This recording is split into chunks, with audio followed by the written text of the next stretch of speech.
Trump government visa પ્રોસેસને પોલિસીને લઈને વારંવાર ચેતવણી આપી રહ્યું છે અને સાથે એ નિયમો વધારે સખ્ત વર્તી રહ્યું છે. તેવામાં હાલ દરેક ભારતીય ચિંતામાં છે. વાત ખાલી ઇલીગલ વિઝા નહીં પરંતુ લીગલ વિઝા પર પણ હવે વધારે સખ્તાઈ વર્તાઈ રહી છે અને ચેકિંગ વધારે સ્ટ્રિક્ટ થઈ રહ્યું છે. પરંતુ આ બધાની વચ્ચે સ્ટ્રિક્ટ ચેકિંગને પોલિસીની અંદર હાલ એક નવો ટર્મ આવ્યો છે.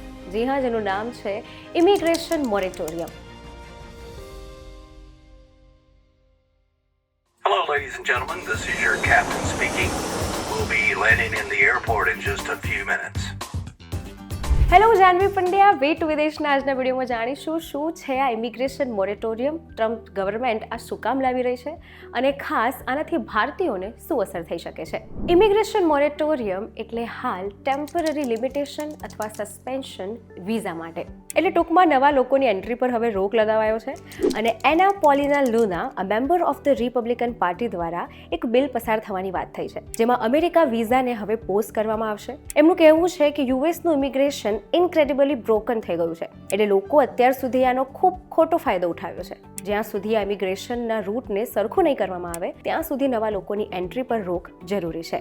ઇમિગ્રેશન મોરેટોરિયમ એટલે Trump government green card holder અથવા વિઝા માટેની બીજી જે એપ્લિકેન્ટ્સ આવતા હતા એ લોકોની જે રિક્વેસ્ટ પ્રોસેસ હતી એ બધા પર હાલ એક રોક લગાવી દીધો છે. ત્યાંની ગવર્મેન્ટનું કહેવું છે કે જેટલી પણ પોલિસીસ છે ઇમિગ્રેશન માટેની તેમાં લૂપહોલ્સ જોવામાં આવે, એને આઈડેન્ટિફાઈ કરવામાં આવે, રૂલ્સ રેગ્યુલેશન વધારવામાં આવે અને હજી વધારે સ્ટ્રિક્ટ પ્રોસેસ કરવામાં આવે.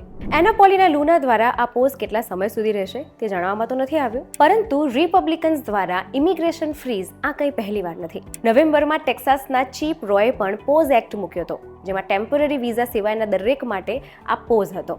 વાત કરીએ આંકડાની તો PEW રિસર્ચના ડેટા પ્રમાણે 2023માં અનડોક્યુમેન્ટેડ ઇમિગ્રન્ટ્સની સંખ્યા 14 મિલિયન સુધી પહોંચી ગઈ હતી. જાન્યુઆરીમાં ઇમિગ્રન્ટ્સની સંખ્યા 53.3 મિલિયન પહોંચી અને જૂનમાં ઘટીને 51.9 મિલિયન થઈ ગઈ.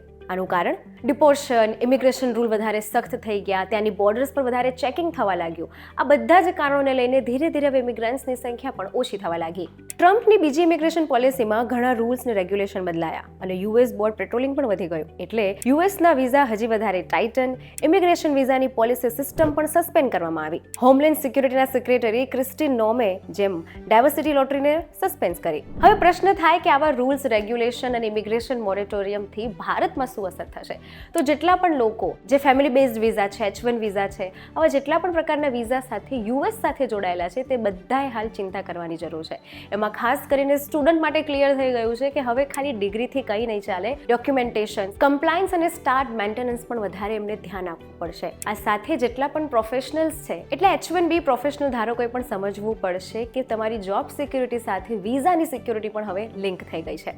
હાલ ખાલી આ ઇમિગ્રેશન મોરેટોરિયમને લઈને એક પ્રપોઝલ થયું છે, આ હજી લાગુ નથી પડ્યું, પરંતુ આના પરથી એવું તો સાબિત થઈ જ રહ્યું છે કે ભવિષ્યમાં ઇમિગ્રેશન રૂલ્સ, વિઝા રિન્યુ અને આ બધી જ વસ્તુ કેટલી સ્ટ્રિક્ટ થવાની છે. એટલે આ બધાની વચ્ચે green card holder, family based visa કે જોબ એપ્લિકેન્ટ્સ વાળા જેટલા પણ વિઝા છે તે બધાએ ધ્યાન રાખવાની જરૂર છે. અને જેટલા પણ લોકો ફ્યુચરમાં પ્લાન કરી રહ્યા છે યુએસ જવાનું, તેમાં વેરીફાઈડ ઇન્ફોર્મેશન અને લોંગ પ્લાન જરૂરી છે. જો તમે કેરલેસ પણ બતાવો છો તો હાઈ રિસ્ક છે તમારા વિઝા, તમારા આઈડેન્ટિટી પર અને તમારા યુએસના સ્ટેટસ પર. એક વાત ખૂબ મહત્વની છે કે ઇમિગ્રેશન કંઈ બંધ નથી થયું, પરંતુ હજી વધારે નેરો અને સિલેક્ટિવ બન્યું છે. એવામાં જો સાચી ઇન્ફોર્મેશનને આધારે તમે અપ્લાય કરો છો અથવા એપ્લિકેન્ટ્સ બનો છો તો ઇમિગ્રેશન કંઈ એટલું અઘરું પણ નથી થવાનું. આવા જ ઇન્ફોર્મેટિવ વિડીયોઝ માટે જોડાયેલા રહો વીટીવી ડિજિટલ સાથે.